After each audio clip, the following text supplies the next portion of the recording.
Hi guys! And welcome to another episode of To My Younger Self, the #1 support network for students and graduates. Made by young people for young people. It's Alicia here. And it's your girl Praise. And today we are joined by barrister and director at PwC LLP, Tilly Harries.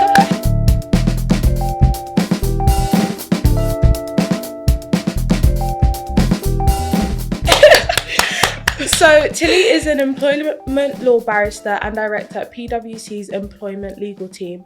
She has over 18 years of experience in employment law and workplace equality, and she's also an expert in equality law, diversity and discrimination issues. So, it's such a pleasure for us to have you with. Thank you. I know, thank you for coming. Thank you for having me. How do you feel? Excited to be here. I'm glad. Imagine if you were just like not excited at all. Because I was forced to go do home. it. No, I'm excited. I've never done a podcast before though, so I'm a little bit nervous. But I hope we make it a nice experience for Yeah, you, I that hope you'll so want as to well. do it again. okay. Yeah. And for more context as well, so me and Tilly met how many years ago now? It's about 2 years. Yeah, or maybe something. 2 or 3 years ago. And I did a shadow experience with you. Do you remember? Yes. Yeah, I was thinking. That's I why I'm reflected on that the other day. Exactly. I remember you. Yeah. And then you also came along to LSE as well for the Black Women in Leadership event, which was really good. So and now you're here again. So thank you so much. No problem. So we're going to start off this episode with how we start off all our episodes, and we start off with a vibe of the week.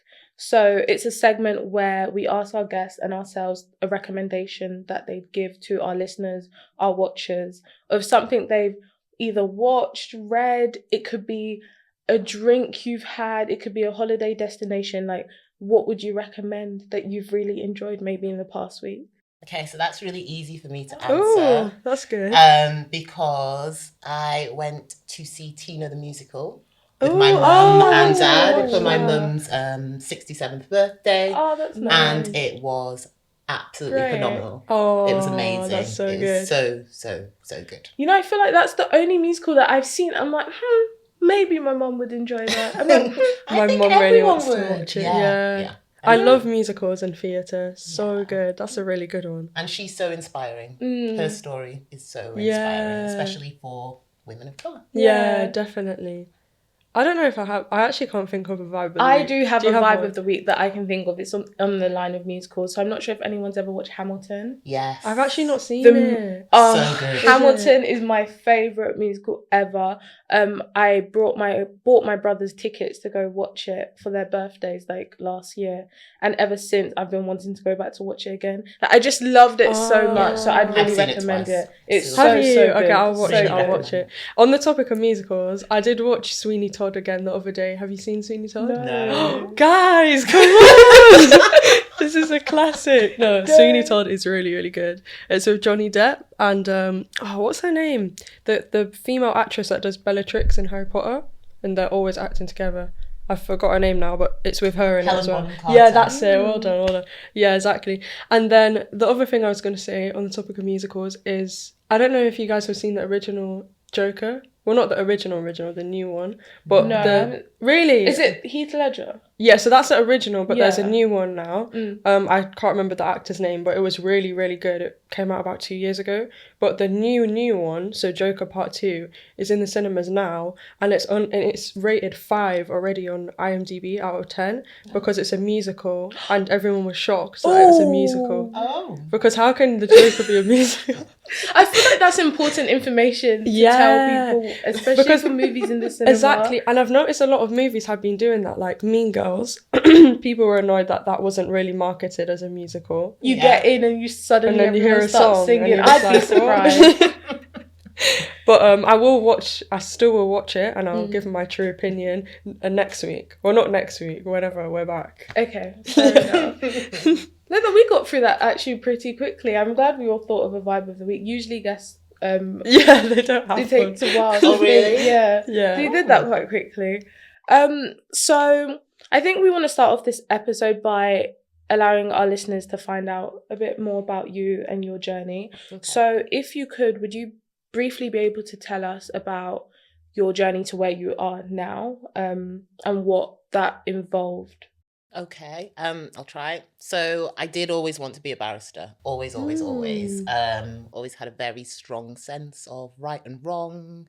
I enjoyed public speaking, so I thought, yes, I'll be a barrister. And so studied law at university, pushed and pushed to get a pupillage, took a couple of goes to do it. And then, went to the bar, wearing the wig, going to court. Wow, that's so cool. And then I realised I don't enjoy this. Yeah. I thought, nah, this isn't for me. I didn't enjoy the stress. Yeah. The last minute preparations. And so I thought, actually, I'd be more interested in solving people's problems before they get to court.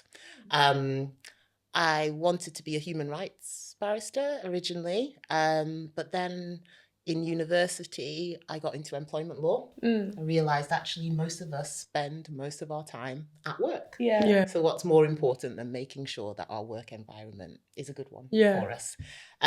So I then moved into an in-house role, we call it. So working for an employer, helping them with their staff. And then gradually started doing that for more and more clients. So now at PwC, I have a mixed role. So I help PwC with its employment law issues, but I also help all sorts of clients, organizations, from small kind of startups to massive household names that you would recognize. That's really cool. Issues. No, that's really fascinating to me, because we actually did film another episode recently, and I was saying, so I'm going down the solicitor route. Yes. And I mentioned to Alicia that my parents wanted me to go down the barrister route, but I just didn't know directly I didn't know the route for that as much. And going down like the training contract route felt a lot easier. Not easier, because it's still difficult, but it felt a lot more straightforward and guided for me. Yeah. So I think it's really fascinating for you to say that like you always knew you wanted to be a barrister initially, and then you did that experience and didn't. And just realised I didn't. And I think, going to the bar is quite hard for people because, like you say, it doesn't feel as clear cut. There are fewer pupillages available. Also, the earning potential at the start is not the same as being a trainee solicitor. You have to get voted in to your chambers. I didn't know this. Yes, which can also be quite stressful at the time, and also it can look like quite an old-fashioned profession. But that said, it is an amazing profession to be in. I mean, you're self-employed, so your time is your... That's why my parents wanted me. I didn't know that either. Your time is your own. Criminal law in particular is absolutely fascinating to be a criminal law barrister. I think it wasn't right for me, but I wouldn't want people to be put off. Of course. To be put off it. I think it really links to what we've been talking about in our previous episodes in terms of like a bad experience is a good experience as well, because it shows you what you do and 100%. what you do and don't want out of your career. But it's interesting hearing about this, because obviously I'm not in the legal field, but just hearing about it's so interesting, because when I was younger, before university, whenever I thought of law, I would automatically think of a barrister and not know that there's other routes. So like knowing that you can be like in-house, you can be a solicitor, like there's just like so many different routes, which is interesting. I realised that in our conversation yesterday, where I was like, oh, I think Alicia only thinks it's like one. Like there are two, but no. And you mentioned obviously previously that you did employment law because it was what was offered at your university. Are you happy with that? I love employment law. You know what? Proper geek. I feel like I took the module in second year of university, like employment law, and I thoroughly enjoyed it. And then when it came to applying for like training contracts, I was looking at firms that primarily also played a big emphasis on employment law, but it didn't feel like that was the case, because it was mostly like commercial corporate work that they were doing. So hopefully when I start my training contract, I'll be able to do a seat in like employment law. Yeah, I to- hope so for you, yeah. so that you can Yeah, get you were to enjoy explaining it. that to me. Yeah, I'll let you know how it goes. But that said, I think, what you were saying, Alicia, Yeah. is right in terms of nothing being a wrong Yeah. experience. Yeah. And what I've learned is it's not a straight road. It's like Yeah. all like this all over. So you might Yeah. go into something and then end up in employment. And you just, I'd embrace every That's true. opportunity. No, that's true. I have a little question for you guys that I just thought of now. I feel like with law and medicine specifically, a lot of young people might be put off from going into it because of the amount of years of studying and the intensity of it. Because obviously all courses are difficult, but with law you also have your 2 years extra that you have to do for the either SQE or you're so explaining to me. Yeah, well, the SQ is 1 1 year, year, and and then then you do the training, which is 2 years. Exactly. It's Yeah. it's a lot of years, Yeah. basically. Do you think it's worth it? All those years of studying? Would you like to answer first? Definitely. Yeah? Yeah. It's definitely worth it. Okay, that's good. Because you learn so much during Yeah. that time. Two, you meet so many people. Yeah. Who can become your network. Yeah, true. Too, and then it's just satisfying, isn't it? Mm-hmm. At the end of this long journey. Yeah, it must be. I think once I finish or reach the Yeah. end of even maybe like this SQE part, that's when I'll be able to appreciate it more. I feel like you can't really appreciate When things you're to in its it. most when you're in it. Yeah, Because I right now agree it with just that. feels like a lot of pressure. But even what you were just saying now, like the people you meet, I've realized even in my classes, it's different people who will be working in different law firms around me. So it's even nice to have friends who will be working in different places, but you have that sort of connection. Yes. So I think that's actually really true aspects of it. Whether I think it's worth it, I think when I was in university, so I graduated last year from LSE in law, Yeah. and it was only in my third year of university where I realised I had to do the SQE, because of the change from like the LPC to the SQE. And I think had I known, I would have tried to prepare myself a bit more. Yes. I was just surprised that, I've graduated and now I'm back to studying again.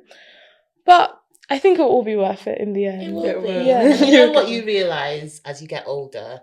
Time moves fast. So you think to yourself, it's 3 years or even it's 5 years. I can't even remember what it is. Yeah, for a it medic. does go fast. But actually, it's a tiny little bit of That's your true. life, Yeah. in the That's big very scheme. true. That's very true. Apparently, after you turn 21, life just like goes so fast. Like each year is like a week, and I've really noticed that this year as well. Yes. I wanted to ask you another question as well. You mentioned that you always knew that you wanted to be a barrister, and you always had an interest in it. Why was that? Was it a thing where your parents might have been in law, or you're exposed to it at a young age, or your home life? Was there any sort of pressures to go down that route, that field, or? So none of my parents were there. But I am from a Nigerian background. Yeah. And a lot of Nigerian parents will be medicine, Yeah. law, accountancy. Yeah, One yeah. of the Yeah. three. So I didn't have that kind of growing up. But I think it was more that actually, well, one, I loved watching legal shows. I mean, Yeah. you probably don't know it, but Perry Mason. I mean, what's the other one that I can't remember now. Oh yes, Rumpole of the Bailey, which was all about a barrister. So I used to love watching those shows, and I just think as well because we were the only black family. So my dad tossed a coin between Canada and Ireland when moving from Nigeria, wow. and Ireland won. Don't rightly or wrongly. I was gonna say, is that good? I don't know. We'll never know, will we? But we were the only black family, and wherever we went, we were the only black family. And I had a very clear sense of racism, of being treated differently. Yeah. And I just thought it was wrong. Yeah. And so I wanted to right some of those wrongs. That's which really led me down the powerful. legal route. That's really powerful. When I was growing up as well, actually, so I lived in, I wasn't always in London. I've only been here, I think, 9 years. And a major part of my life was in Scotland, and I experienced a lot of racism there as well. I feel like when you're in like smaller villages, like in Scotland, Ireland, just more remote, that those things are like definitely more pronounced. Yeah. The other question, I had another question that's gone out of my mind. I will say, I got feel some? like it's good that that experience Oh, sorry. sort of pushed you down the right direction, almost. Like, you used, not even it being a negative thing, but that experience to inspire what you actually want to do in life. Yeah, it shows how you can take positives from a bad. Just before I forget this question again, I was going to ask you, do you know how there's that pressure that's very common in African households to go down specific career paths? Do you feel like that's going to change for future generations? So I know you have 2 children now who are 8 and 11? 9 and 11. 9 and 11. Yes. And do you feel like you're going to be like, you need to do law, you need to do this, way. or do we have freedom to do what you want? Freedom to do what you want. Yeah. I think that our generation will be very different I think with our so, children. And to be fair to our parents, you can understand what they were looking 100%. for. They're looking for stability, Absolutely, basically. yeah. And those jobs give you stability, they give you status. Yeah, Yeah. You know, exactly. in society. So it's totally understandable. But now, we can see things differently. Yeah. And also there are so many opportunities, Yeah, job-wise, it's crazy. that you'd be foolish, I think, to say, oh, you must go down Yeah. this way. For all we know, you know, in 20, 30 years, some of these jobs might not even exist. Yeah. I mean, I'm hoping not. But I'm watching that AI. It's coming for my job. So, yeah. I feel like with our generation, with the rise of like creative avenues, so even like, for example, podcasting or YouTube, even like film photography, that maybe our generation will not push our kids down that route, but will be more open to our children like going down creative paths. Yeah. Whereas before, that was not seen as a career or viable option at all. Like, even my dad is quite young, so he, you know, kind of knows what's going on. But even to him as well, I'm explaining that, yeah, you know, this is actually like, people make a lot of money from YouTube, you know, Dad. I have to say, if one of my children said, well, I want to be a YouTube star, that's going to be my career, I'd need to take a few deep breaths. And I'd be like, okay. Definitely. I feel like we're saying that now, Alicia, but when it comes to having children and like we're told that, you know, I'm gonna be like, I don't know.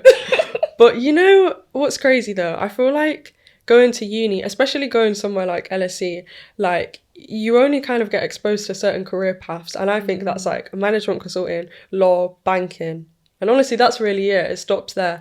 But the more and more I've been having conversations with people, I've realised that there's so many different routes you can go down. Yeah. For example, sometime last year, I was really lucky. I got to meet the CEO of Burberry, and just realising his route, getting into that position, he started off literally as a sales assistant and worked his way up, which is crazy.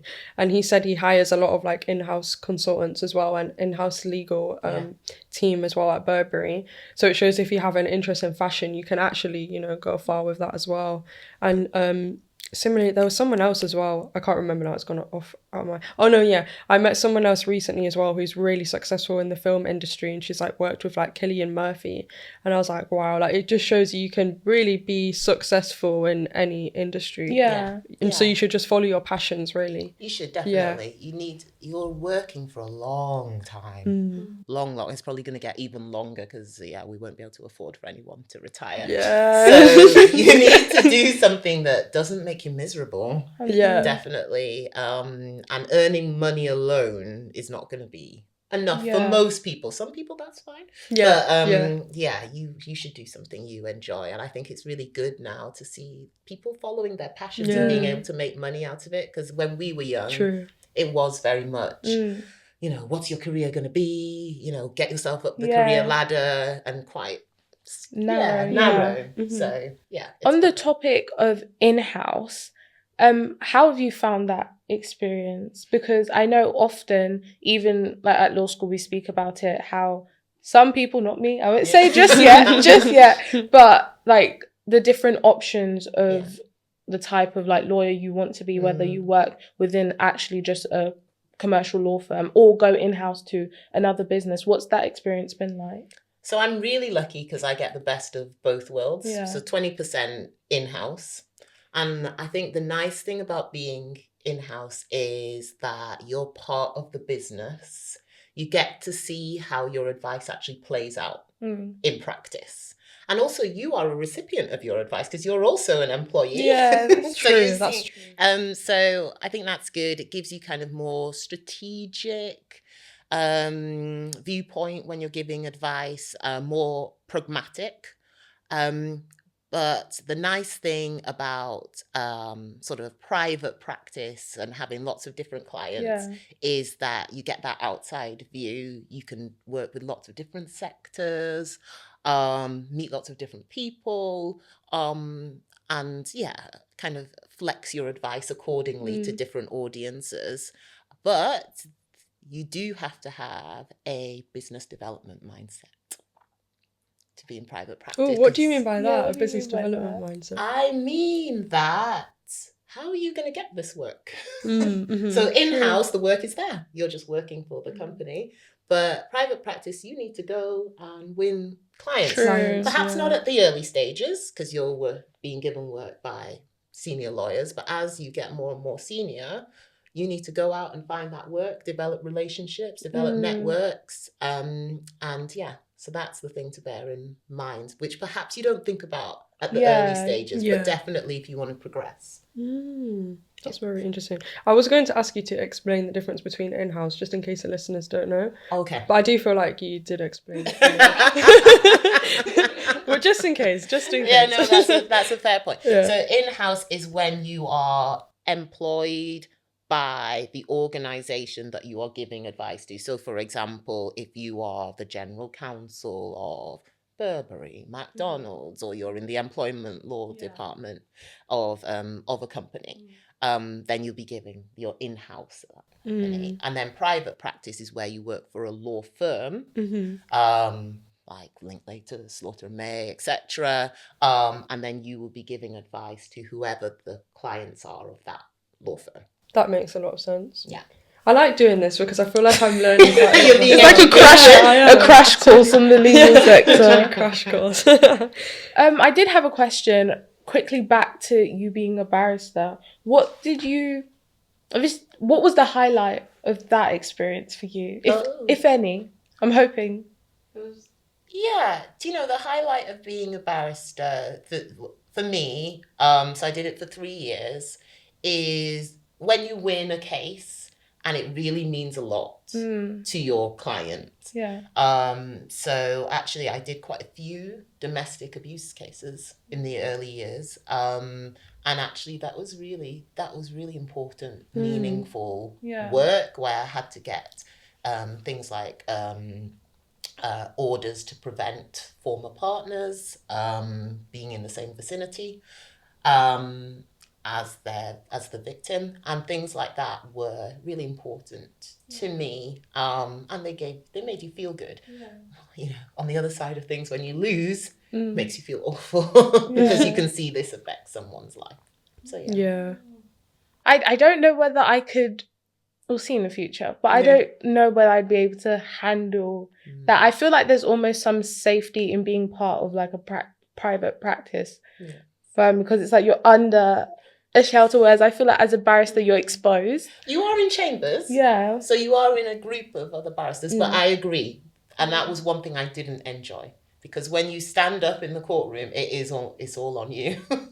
And I That's think a some lot of people, pressure, some people thrive on that. Yeah. And I thought I would. That's the funny thing. I thought I would, but actually, in the end, I found it too much. Yeah, that is a lot of pressure. Yeah, especially because you like public speaking. You probably thought, I thought I'd enjoy it. Yeah. The next thing I wanted to talk about a little bit was just LinkedIn and personal branding, because one thing I've noticed, well, over the years with being connected to you, is that you post. I would say like you blog, to be honest. Oh really? Yeah, I don't know what the difference is. Because I feel like you comment on different things that are happening, like current affairs or like new legislation, or I remember seeing recently about parental leave. So I just wanted your opinion in terms of how to actually personal brand and use LinkedIn in the right way, because it can be quite overwhelming, especially, you know, when you're in sixth form or you're just starting out on the platform. Yeah, absolutely. So it was a very successful Black female partner who told me to start posting. on LinkedIn. She didn't give me particularly any guidance on what to do, but she just said post to raise your profile. And so I guess there were two routes to go down. One route is you just post about things that can help you sell your work. The other route is post about things that you find interesting. And I went down the post about things that you find interesting. Now, helpful because I find employment law interesting, so that helps with the selling of work. But I just found that I enjoyed it. Like, if I think that something's interesting, or I'm like, oh, I hadn't realised that, I think, well, other people in the world will find it interesting or haven't also cottoned on to something. So I'll just put it out there. So that's what I do. And I think by kind of getting comfortable with your own voice, that helps you raise your profile. I feel like this fits in well because yesterday at dinner, me and Praise were talking about LinkedIn because I post quite a lot, whereas Praise doesn't feel as comfortable to do so. Yeah, like, I'd rather everyone just not know I'm there. Like, I exist, but I don't need to say much. But I find it really... I'm fascinated when people are able to. Yes. So maybe it's something I'll be able to do, but... You must be, because if you're sitting here doing this, I know. You can't want to hide that much. True. No, that's very true. That is very true. So, and I feel like I actually I believe in LinkedIn so much. I feel like it can open a lot of doors for you. I've met so many people through LinkedIn and like stayed connected with them and have regular conversations with them, and even just being able to see like what your colleagues are up to if they've had an achievement or they started a new project or something like that. Like, I really like LinkedIn. Yeah. I wanted to ask, what do you feel like are the benefits of personal branding and like creating that brand for yourself almost, even if it's on LinkedIn or other platforms? Yeah. Networking and people knowing what you do, because it's a big world out there, and if you join certain companies, they are big. So I mean, PwC, for example, I think has 28,000 employees. Wow. How are you going to say hello? I'm here.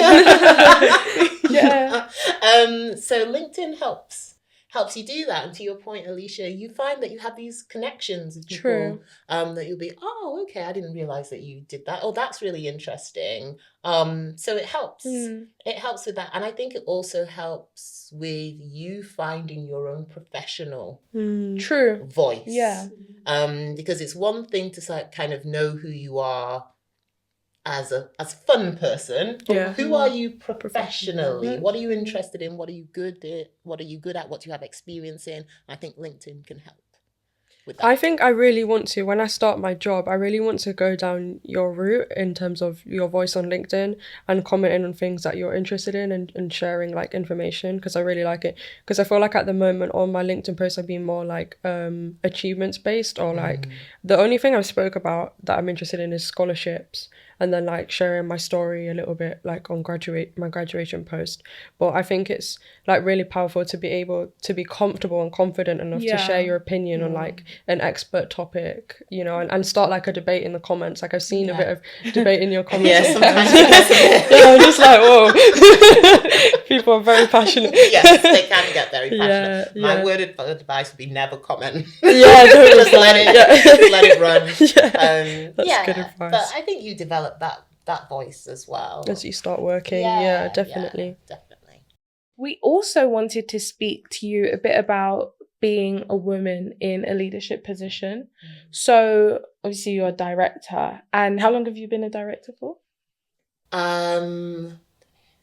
So 5 years. Wow. Yes. That's a major. It's not too bad. So what has that experience been like? Because I think it's probably our hopes that as we continue with our careers and like pursue them, we'd obviously want to work up a ladder, the corporate ladder. We'll see. But it's something that probably a lot of people aspire towards. And how do you feel, obviously, now having that, and what was it like, and how did you feel once you eventually got to being a director? And on top of that, I can say it later on if you forget how many. What has being a director been like? That was been the challenges with that, or even the opportunities that have come from it. Okay, so forgotten the beginning one. How did it happen? Yeah. How did it happen? So basically, I got back from my second maternity leave, and decided that it was time for me to look for promotion. I made an active decision that actually, now is the time. I think that is important, because I think other people can be telling you, oh, you've got so much PQE, post-qualification experience, it's now your time, or oh, look at all these people who've got promoted. But that should not be what dictates. It should be a case of, it's a marathon, not a sprint, basically. So I think it's important for you to know when actually it's time to get promoted. And then that meant that I had to make some really serious decisions, because actually I'm naturally an introvert. Oh. Yes, I am, very much so. And I'm very comfortable looking through just pages of documents, writing my lovely advice notes and not talking to anyone. And that is not going to get you promoted. So I had to actively start networking, going, having coffees, putting in time with people. And I also had to more actively focus on business development as well. So once I got to that point, I also asked for a sponsor.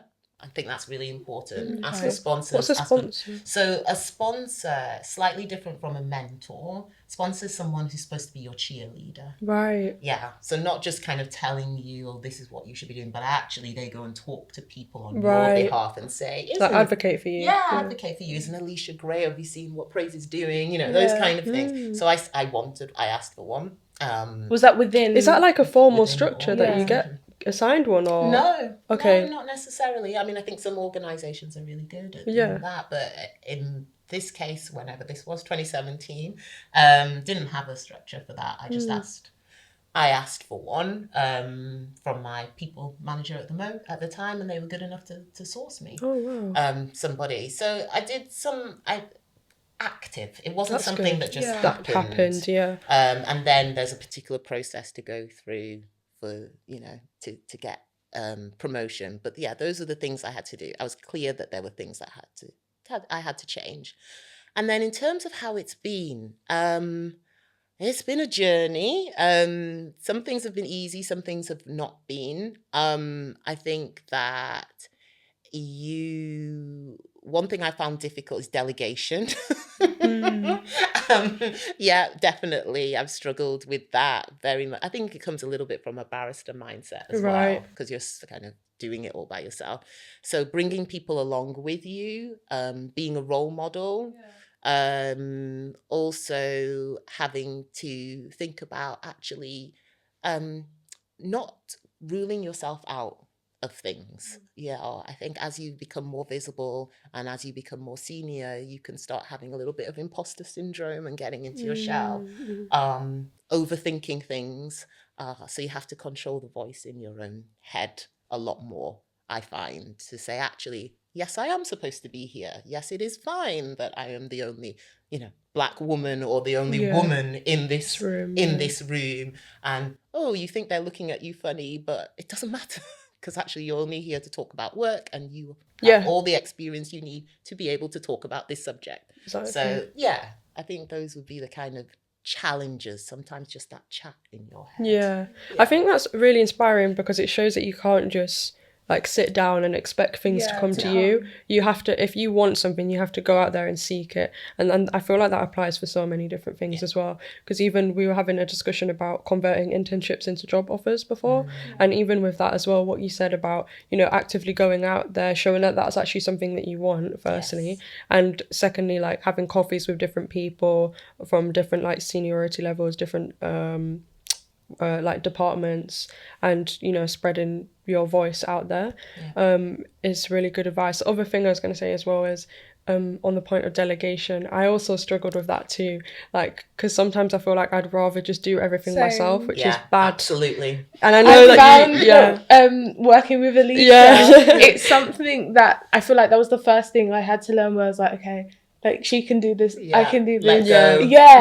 I really struggled with it, but I found that in the long run it's actually helped so much more. Like the stress, I feel very little stress when we work together because we're both accountable for things, and it just took being able to let go. Yeah. I think when you're working with somebody, I don't know how to say this in a nice way. I think when you're working with somebody that also has expertise, it's a lot easier to split tasks. For example, in the context of the podcast, both me and you have editing experience, so it's easy for us to do that. Whereas if you're working with somebody that might be less competent, that's when it becomes difficult to hand over your precious baby or project into the house. That's very true. But then that is where true leadership comes in, because at one point we weren't competent. That's true. And if someone hadn't taken some time to, lead us, then but it is hard. It's very, very hard sometimes to let go. Especially like when you're an intern, for example, if nobody gave you the responsibility, then you wouldn't have acquired the skills. Exactly.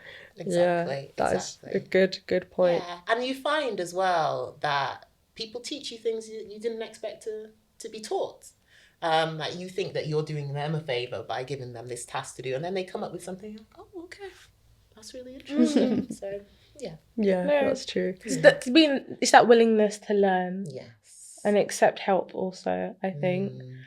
We also wanted to speak to you a bit about work-life balance, how is that? Because I know there's this common perception that the legal sector or the field is just full of long hours and late nights, and I wanted to get an insight into what you would say on that. Also, just to add, have you noticed that's changed throughout different seniority levels? So now that you're a director, your hours more manageable than when you first started? So I think the legal sector varies a lot depending on what type of law you do, which whether you're in-house, private practice, etc. I'm really lucky that my hours are sensible, and also that I have autonomy, quite a lot of autonomy over how I do my work, and I'm very able to kind of flex things around looking after my children, for example. And PwC is really good for that, for flexibility. In terms of, thinking about your career, I really love it now that when we do interviews, a lot of people will ask about work-life balance. They'll ask about the hours. Never used to. That never used to be a thing. Never ever used to. True. And I would have been absolutely petrified to answer that. That question. I was like, oh, thank you for giving me a job. I can't even believe I'm here. I wouldn't have asked that. That's so true. So it's really good to see that, because I think it's important. And I think the legal sector as a whole is much more focused on work-life balance than it used to be, and on making sure that they don't burn people out. Still a lot of work to do on it. Yeah, of course. And we were just talking about as well, before we hit film, that even COVID has actually had some positive impacts in the workplace, because you mentioned that you're 3 days in the office, and that's quite common for a lot of sectors as well, apart from like investment banking, where that may vary. So that's definitely a positive change. I keep losing my train of thought today. There's something else I wanted to say. About your children. So we spoke about them a little bit earlier. I'm just intrigued. Have you noticed if they have any certain passions yet in particular subjects that you think they might go down? I know they're really young, so it's hard to tell. But they are really young. Because also, my little sisters are 8 and 11. Oh, so so similar as well. So no, I haven't noticed anything yet. I mean, they love TV. They love sports. They love sportswear. For some reason, I don't know, they really like branded sports. So no, but I haven't seen any particular careers emerging just yet. Got to keep an eye out for that. I did want to ask about something, if you're happy to speak about it. You mentioned that you came back from your second maternity leave, and something that I've randomly been thinking of is, you know, going into the corporate world and wanting to obviously work and climb up the ladder effectively, but factoring in like having a family, for example. Yeah. And is that something you thought about? Never. No. I didn't think about it at the time. But in hindsight, it might have been a sensible thing. It might have been a sensible thing to think about. And I do wonder whether more people are thinking about it because of these questions around work-life balance. Yeah. And I also get questions now about female representation and your leadership roles. So I do think it is worth thinking about, because for women, and this one is definitely for women, it is a major disruption to your working life. You know, before you have children, you can work till midnight if you need to, you know, on a deal, or you can come in at 6 a.m. You can work all the hours of the weekend. After children, it is really hard to do that. It's hard to do it practically. It's also hard to do it mentally because of some of the guilt. The guilt, you know, I was just going to ask about that. So you need to have a employer that can accommodate you, because it's not that you're working less hard, you're just working a bit smarter. And it needs to be acknowledged. So for example, I might do some work between 6 and 8, drop my kids off at school, tidy up the kitchen for a while, and then not be back on till 10, you know, online, and then pick them up at 4. Again, do some dinner and stuff, and then I might do a little bit in the evening, and that's absolutely fine. And you want an employer that's going to recognize that and not be kind of going, well, where are you? What's going on? I feel like this is such a good conversation because it shows that, you know, I feel like back in the days, like you said, you would just be so grateful. Obviously, everyone's still grateful now when they get a job, but you'd just be so grateful about getting a job that you wouldn't consider these things.